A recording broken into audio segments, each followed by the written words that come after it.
In the northern Israeli city of al-Fahim, mourners carry the coffin of 17-year-old Mohammed Kiwan.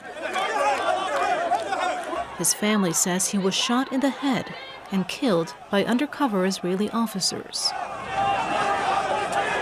His death comes amid rising tensions between Israelis and Palestinian citizens of Israel.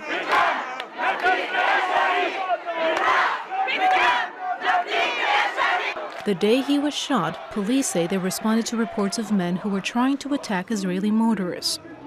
They opened fire at a vehicle that had run over a cop, and they say they're now investigating whether Kiwan was in the car that was hit in the shooting.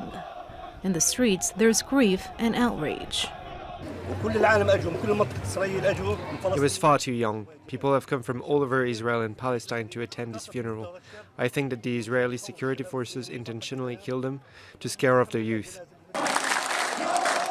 Kiwan's funeral morphed into a protest against violence and discrimination of Palestinian Israelis. As long as there is provocation against us and our religious sites, it will be a difficult situation. There is provocation from the settlers who are being supported by the Israeli government. We are protesting because we have our dignity. Dignity is the only thing we have now.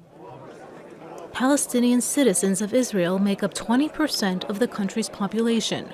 Most people who live in al-Fahim speak Arabic and Hebrew. They often complain of systematic discrimination, unfair access to housing, healthcare, and education. The last time violence broke out inside Israel by Palestinian Israelis was in September 2000 during the Second Intifada.